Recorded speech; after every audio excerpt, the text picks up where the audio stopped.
Hello, and welcome to a very special series I'm moderating on diversity, equity, and inclusivity by CME Outfitters. This CMEO briefcase is entitled Racial and Ethnic Disparities in Dermatology Care, Real-World Strategies to Address Inequities in Treatment and Outcomes. This program is supported by an educational grant by Johnson & Johnson. My name is Dr. Monica Peak, and I am the Ellen H. Block Professor of Health Justice at the University of Chicago, where I also serve as the Associate Director for the Chicago Center for Diabetes Translation Research.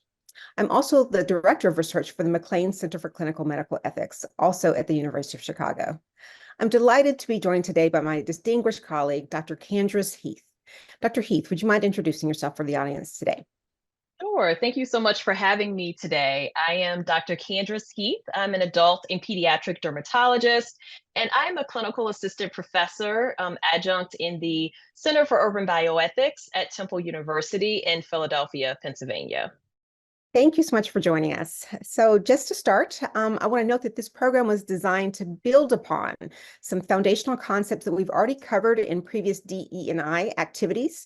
And so to learn more about the impact of systemic racism on healthcare and health disparities, as well as how racial and ethnic disparities present in the field of dermatology, we encourage you to engage in these foundational programs, which are linked here. So today we're going to do a deeper dive into a specific topic within the field of dermatology. And so before we begin, I do want to clarify that as colleagues, Candace and I have decided that we're going to address each other by our first names to create more of a collegial atmosphere. And so Candace, I really look forward to our candid discussion today. Thank you so much for joining us. Me as a primary care provider and you as a subspecialist, I think we'll have a lot to engage for our audience today.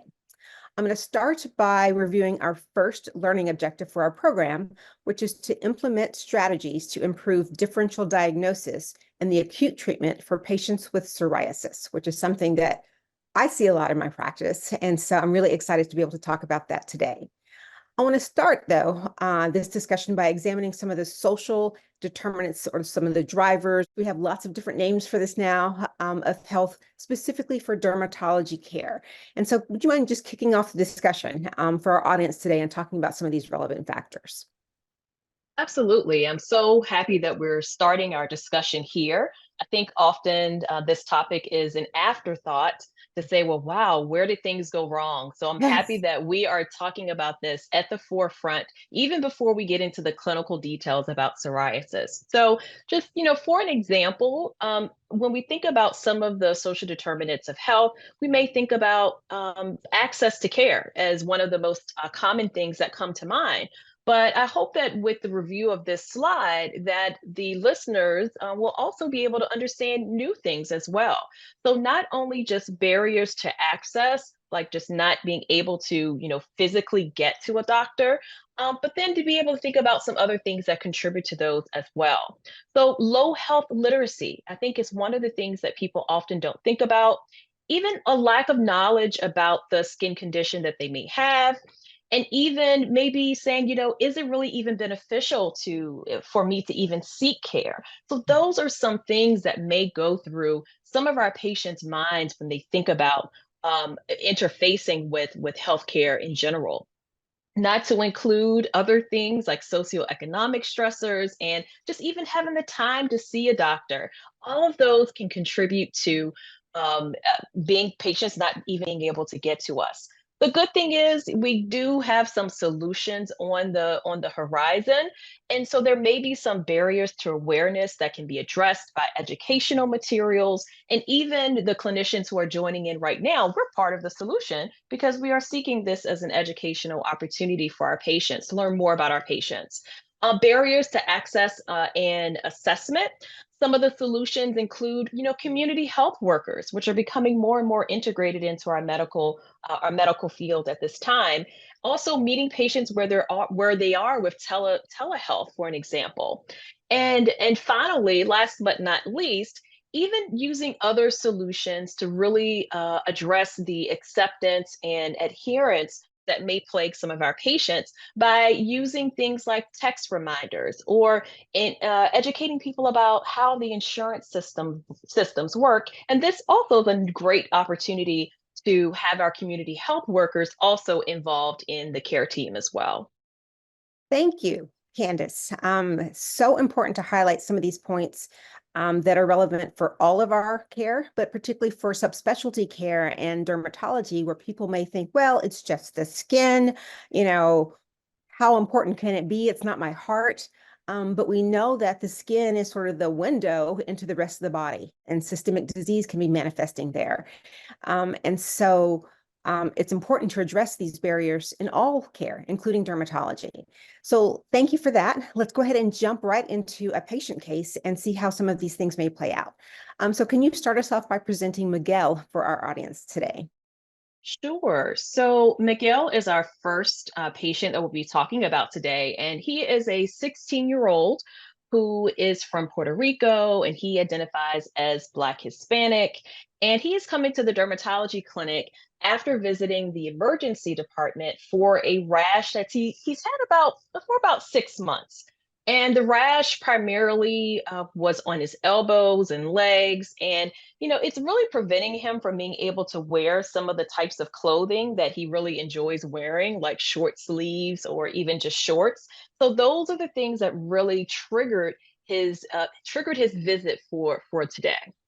And I Yes. would like to really point out that, yes, this is a program about dermatology, but I really want to make sure that people see that he presented to the emergency department first and then to the specialty clinic. So we're going to dive into a little bit more details about that coming up as well.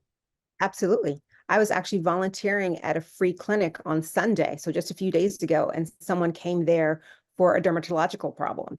And so many people, like you said, will present in urgent or situations where there is not an established primary care provider for skin conditions. And particularly, I think it's important that this is a teenager who, they're super concerned about their appearance. And if they can't wear the clothes that they want to be able to wear, that may be an emergency for them.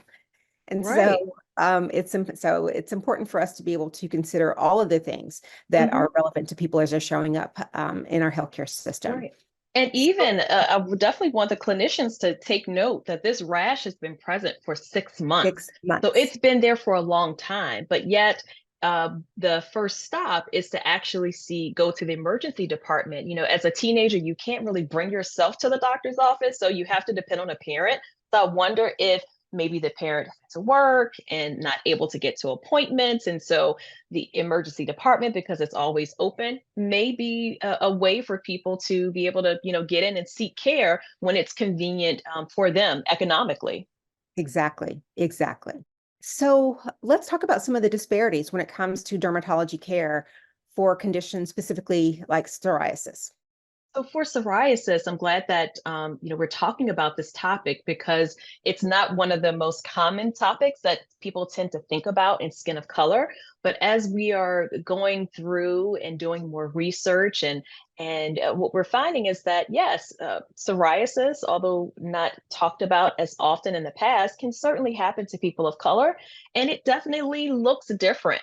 So one of the primary things I think in the disparity is actually being able to make the diagnosis of psoriasis. So it may look different. So Black patients may report having more scalp psoriasis. The lesions of psoriasis often don't look like some of the other pictures in the textbook. They may have more of a violaceous appearance instead of a bright red appearance. And so some of those can lead to it being hard to make the diagnosis.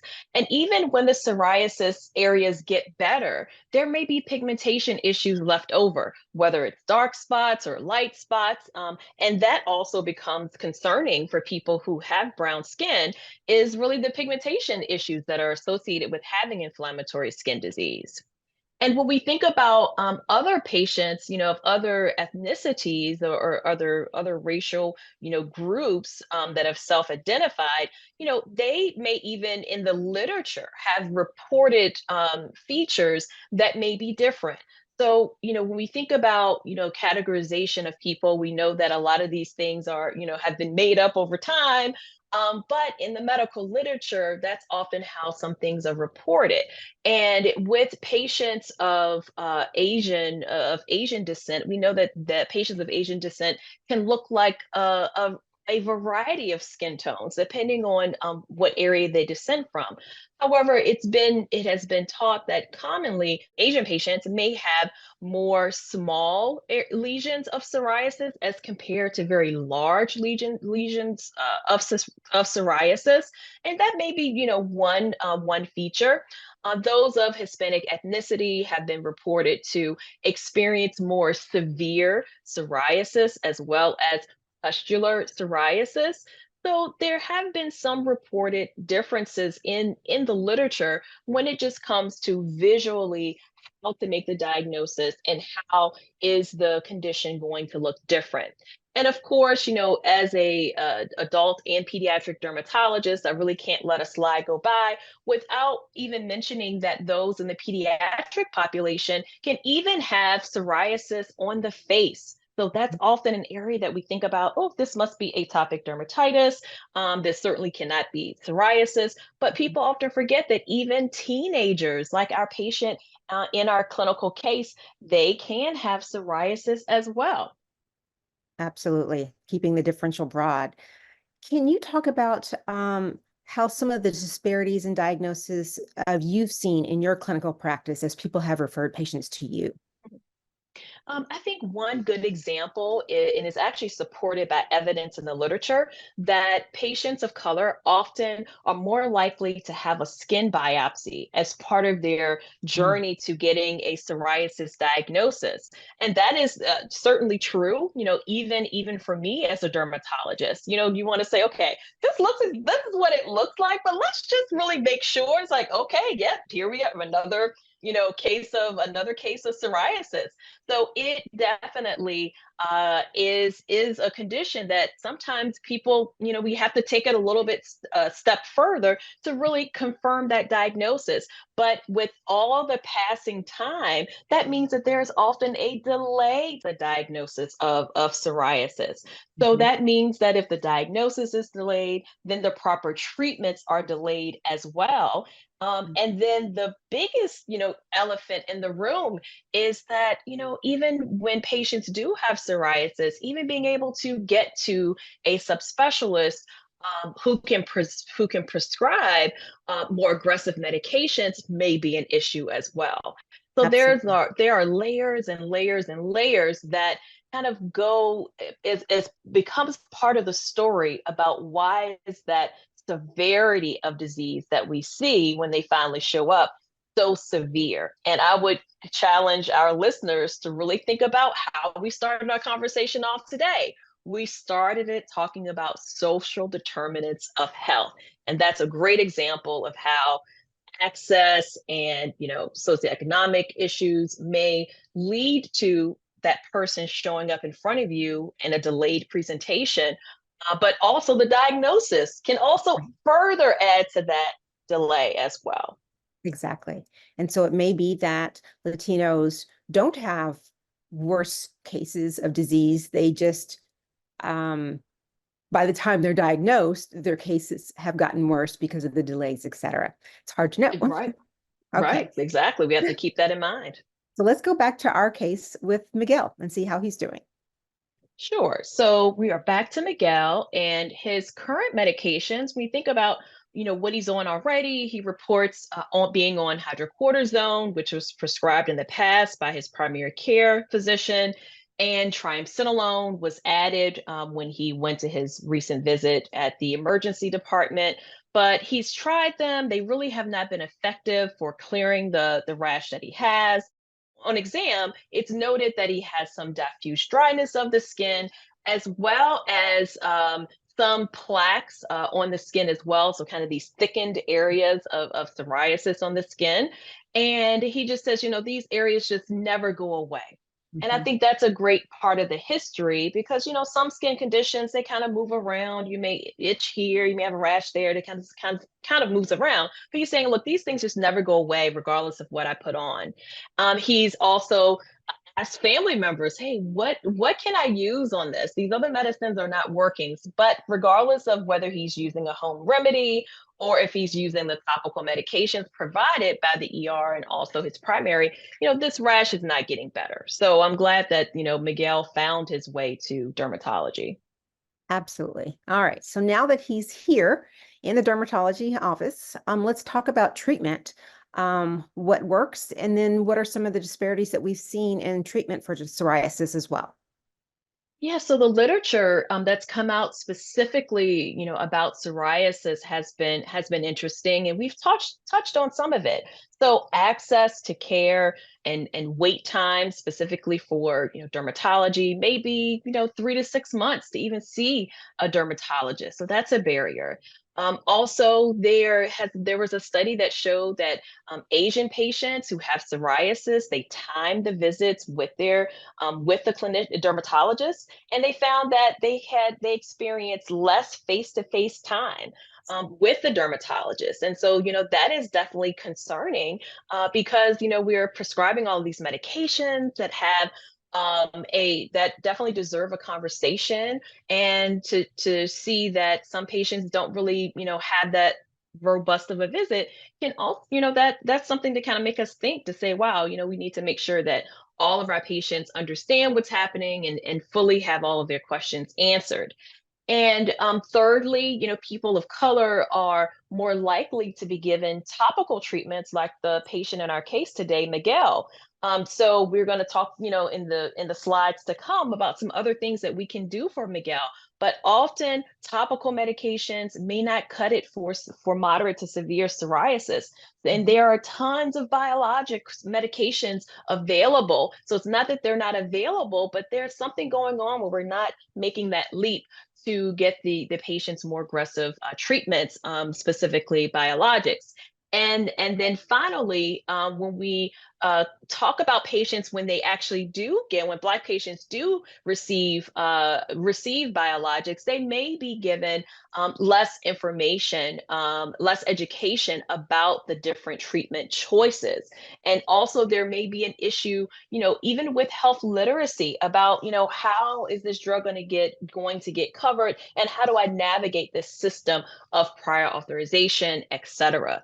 So there are a lot of challenges and barriers, that our patients face. And then when we think about it in the context of a condition, with every single thing that I said, just think that weeks and months and years may be passing in between each time a patient kind of gets knocked down by our system, to say, oh my goodness, another roadblock. And it's not just a few days, it could be months, it could be years, before that patient gets back on track to be able to get the medical care that they deserve. Absolutely. Let's talk about the medical care that Miguel deserves. Okay. So, with Miguel, some of the things in the case that I hope that our viewers are really picking up is that these lesions were persistent, they are affecting his quality of life. And so, this, in the case, the next thing that happens is one of my favorite parts of the visit, which is to really talk about what can we do? What are the treatment options that we have? So, a discussion about the treatments occur with both the patient and his parents as well. And one of the things is thinking about what's happening in the patient's life. We know that this is a high school student who may be involved in lots of activities at school. We know that they may have an issue being able to come to do visits regularly. And we want to pick a treatment that can be convenient, that they feel comfortable with the safety profile of. And so the biologic medication that was decided on is ustekinumab. And that medication is dosed like every 3 months, during the maintenance phase. So that is a good option. He only has to think about it every 3 months. So I think that was that is the medication that they decided upon. And so I think that was major, because that's also a biologic as well. So hopefully it will begin to treat his psoriasis, and he'll be able to wear his shorts again, and also wear his short sleeves as well, which was one of the issues that he brought up at the beginning of our case. That is wonderful. And it's so nice to have such a long-acting agent, particularly for teens. I do a lot of diabetes work, and so many of my colleagues are working with type 1 diabetes in teenagers and the sort of daily management. And so to have something that can work for months without the teens having to think about it is really a slam dunk. So let's move on to our second learning objective, which is to integrate therapies to optimize long-term outcomes in patients with psoriasis. So Candace, we just went through a wonderful case that highlights the disparities in how psoriasis may initially present. So it's going to be helpful for us to think about the long-term effects in the management of psoriasis. So before we get to our next case, where we'll explore that a little bit more, let's talk about some of the disparities in the long-term treatment and outcomes of psoriasis that we just know about in the literature. Can you talk a little bit about some of that? Oh, yes, this is a great topic to include here. And I don't know if you remember, but at the beginning of the talk, you talked about dermatology and how dermatology is definitely way more than skin deep. And we have to think about systemically, how can something on the skin be affecting something on the inside of our body? Right. So this is a That's right. great time to kind of talk about that in the context of psoriasis. So with psoriasis, patients can be ill. They can have other things going on. So whether that is psoriatic arthritis can occur. We also know that patients with psoriasis may have other comorbidities like metabolic syndrome, diabetes, high blood pressure. Issues with their cardiovascular system. So it can be a very serious condition that's way more than just skin deep. And we know that with biologic treatments, really treating patients from the inside out, we're actually able to affect some of those long-term outcomes that are so important. But particularly with our patients of color, those of Hispanic ethnicity, our Black patients, Asian patients, they even have a significantly higher chance of being hospitalized for their psoriasis. And this is something we don't really see that often, but when it Right. does happen, it's our patients of color that it happens to. Also, just thinking about, how much of the body surface is covered with psoriasis, and Black patients and Asian patients have a higher likelihood of having a much larger percentage of their bodies covered with psoriasis. And as I kind of hinted at before, psoriatic arthritis definitely can happen. And in Black patients, particularly who have psoriatic arthritis, they had a higher, studies have shown they've had a higher prevalence of hypertension and diabetes and obesity and gout, and they were more likely to still not be treated with a biologic, but be treated with a different type of systemic steroid sparing medication options instead of with biologics. So we still have a lot of work to do to really help with some of these statistics, because behind every statistic is a real patient that's going to interface with us at some point, and we definitely want to make sure that we are ready to present the options and make patients feel as comfortable as possible about being able to proceed with those options. And the final bullet on the screen is important, and it talks about education levels.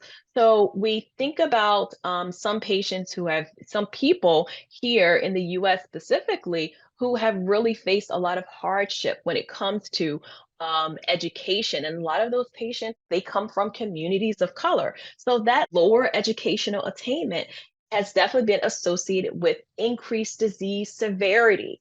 So we think about the psoriasis, we layer social determinants of health, and then we kind of combine it with the clinical, then this is what we get when we talk about psoriasis specifically. Yes, yes. And one of the things that you said that I think it's really important for us as we are learning more and more about cardiovascular disease and these other metabolic things as inflammatory states, as pro-inflammatory states. And then we know about these inflammatory conditions, these skin conditions, these inflammatory arthritides, then obviously there would be an overlap between the two. And so to see the statistical and epidemiological evidence showing the overlap. So for us as clinicians, as primary care providers, to be able to say, wait a minute, these things are increasing, they're mutually reinforcing. And so if I see one, should I be thinking about the other and be more aggressive in the treatment for both of these conditions? So thank you for making sure that we are increasing our antennas for both of those. So let's leap into our case. It's a female this time, and her name's LaToya. Can you tell us about her? Sure. So LaToya is a 23-year-old. She is a Black female patient.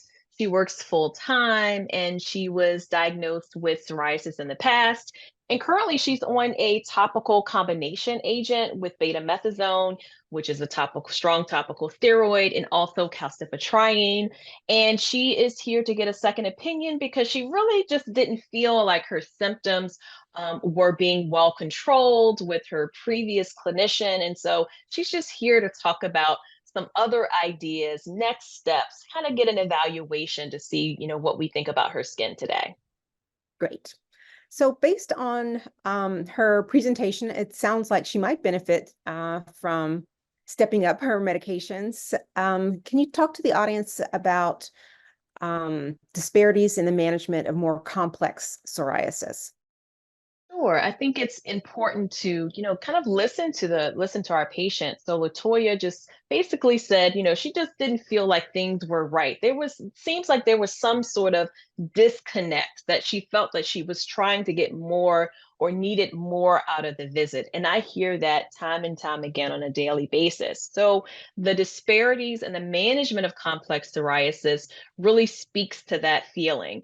So, for an example, Hispanic and Black patients have reported more provider related bias and stereotyping, misdiagnosis, or delayed diagnosis than white patients. And then also, they reported having lower quality of life and also less likely to receive the systemic treatments that we've already talked about that are so critical with this condition. There was even a study that looked at a Medicare predominant population of Black patients, and they found that those with moderate to severe psoriasis that they're 70% less likely to receive biologic treatment.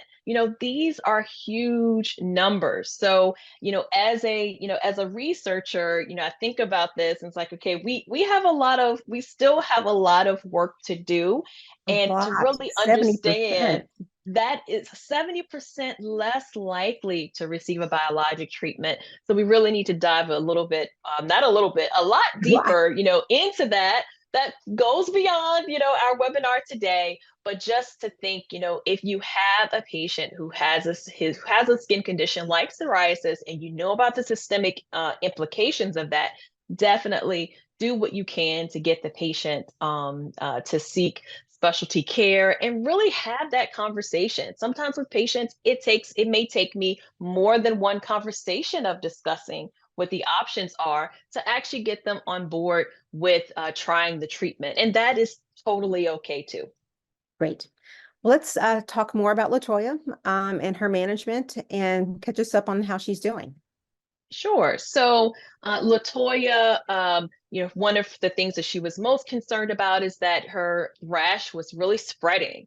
Her psoriasis was not getting better, and now she's noticed that she has a rash on her scalp as well. And her on physical exam was really notable for hyperpigmented patches and plaques on the abdomen, on the back, and characteristically with people who have brown skin, she had violaceous plaques on her thighs and her buttocks, and also around her hairline, there were hyperpigmented, well-demarcated plaques around the frontal hairline, and also creeping down to her forehead, and also around the back of the scalp, or the occipital hairline as well, had a hyperpigmented plaque around it as well.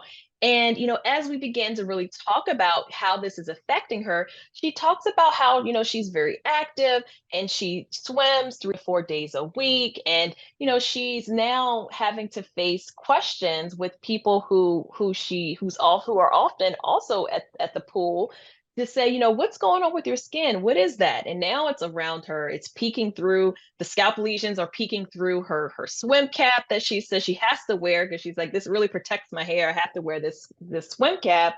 But she's now noticing she can't even hide the areas around her scalp. So she is really seeking more aggressive treatment. So a conversation is had about a biologic therapy and biologic therapies for psoriasis. And guselkumab is the medication that was selected for her. or with And her, I should say. great. So I'm just going to say two things. One, for all of our audience, if you aren't aware, Black women and their hair is a huge thing. And so the additional layer of work and management and treatment of Black women's hair is a huge thing. And so to have a scalp condition as a woman of color, is an additional layer and barrier for management and quality of life. And so that's just something else to put out there for our primary care physicians and our dermatologists. And the second question, the second sort of thing I wanted to mention or just to say is, why did we choose this biological agent as opposed to the one we chose for the pediatrician, the pediatric patient that we saw previously? Yeah, so with this medication, because LaToya had already used some other combination medication in the past, and she really wanted something new. She wanted to feel like she was using something that was current, that was something that was recently proved. She wanted a great, she wanted a side effect profile that she was comfortable with, and also she wanted to know that it had been studied, on people who had scalp psoriasis specifically. So Mhm. that is why we, went with that medication, and that was something that she was on board with. And it was a medicine that she could keep up with, with her life. She could do her own dosing. So that's why we selected that medication for her. Excellent. Thank you so much for these additional insights. So it's important that we think not only about the delay in prescribing effective treatments for patients, but really think about how we can integrate individualized care for patients with psoriasis and think about their unique conditions for, kids and teenagers who may not be, able to, manage this every day, to adults who may have different places where the psoriasis is, who have more control, that are looking for different things. And so, as with any other disease, tailoring care to the specific context, the social cultural context, the lived experience is going to be key. Also true for psoriasis. Anything that you want to add specific to that? I mean, I think you hit on a lot of the points there, but definitely, for patients, we want to make it as convenient as possible for them. So I think convenience is in by way of medications that they can do at home on their own that may be convenient for the patient or their families, and then also how a drug is delivered. So some people may like a pen form. Some people may prefer a syringe. So they may prefer other medication vehicles as well. So that also can go into it as well. Also, how severe is the disease? So if it's not very severe, then yes, maybe doing topicals are maybe all the patient needs. But when it gets to be more severe, then you do want to think about doing more aggressive treatments. And also, insurance as well does play a role too. So you want to make sure that that you know about what the patient's insurance is and be familiar with all of the programs that are available to help to assist the patient to be able to get the medications that they actually need. So there's definitely some work to do on both ends, and we do know that some patients with some genetic markers may be at more risk for one type of psoriasis or another. So that also may play a role in the medication that's selected to treat them. Absolutely. Thank you so much. Wonderful insights. Let's check back in one last time with LaToya and wrap her case up. Okay, so it's 3 months later. So we have our follow up with LaToya, and her symptoms with Casacumab have improved. So she's very happy about that. And she even reports that, she's continuing to do her swimming, which is great for her overall health and her cardiovascular system for sure. But she says, hey, no one is really staring at my psoriasis areas anymore. So although it's only been 3 months, she's already showing improvement. And then we talk about, for any kind of stubborn areas that are on her scalp, we talk about, what does she want to do to address those? And so we talk about a variety of options, whether that is a medication that is in a liquid dropper, or is it a medication that's in an ointment form, or a mousse form. So we kind of talk about options that she can use for her scalp that really complement what she is doing with her hair. So I always try to give people options when it comes to medication vehicles for that specific reason, and particularly for patients who have tightly coiled hair. We want to make sure that we're giving them medications in a vehicle that they will use and will not cause any additional dryness for their hair. Thank you. Excellent, excellent discussion. I've always learned so much from these. From my own personal CME session. It's such a wonderful role being a moderator. Thank you so much, Candace, for joining us. I'm going to try and summarize our discussion with our SMART goals, and those are ones that are specific, measurable, attainable, relevant, and timely.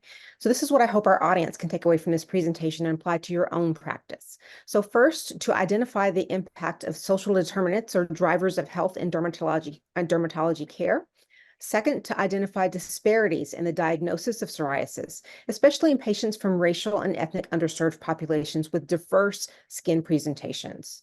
Third, to identify disparities in the treatment of psoriasis, especially again in these underserved patient populations. And then last is to integrate strategies to individualize treatment in the care of patients with psoriasis to help address these inequities that we see and to help improve patient outcomes. So this CMEO briefcase is part of a 4-part CME CE initiative, and we really hope that you'll take advantage of and participate in all of the activities in the series because they're all wonderful. These activities cover strategies to address racial and ethnic disparities across a number of therapeutic areas, and I really encourage you to join us for the entire initiative. By participating in these activities, you demonstrate your own personal commitment to improving health equity for all patients. So the CMEO D&I Hub also has a number of resources available to you to help further your own personal journey on diversity, equity, and inclusivity. So again, Candace, just thank you so much. In just this brief amount of time, I have learned so much, and so I hope our audience has well. Thank you for this robust and candid and educational conversation. Absolutely. Thank you so much for having me. What a pleasure. For our audience to receive credit for this activity, please complete the post-test and evaluation. We really appreciate your feedback. We listen to what you're telling us. We really want to hear from you, what you liked, how we can improve, and what additional topics you'd like to have us address. So I sincerely want to thank you, our audience, for your commitment to diversity, equity, and inclusivity education, because together, all together, we can strive to provide the best and most equitable care to all of our patients, particularly those who are most marginalized and underserved. Thank you for joining us.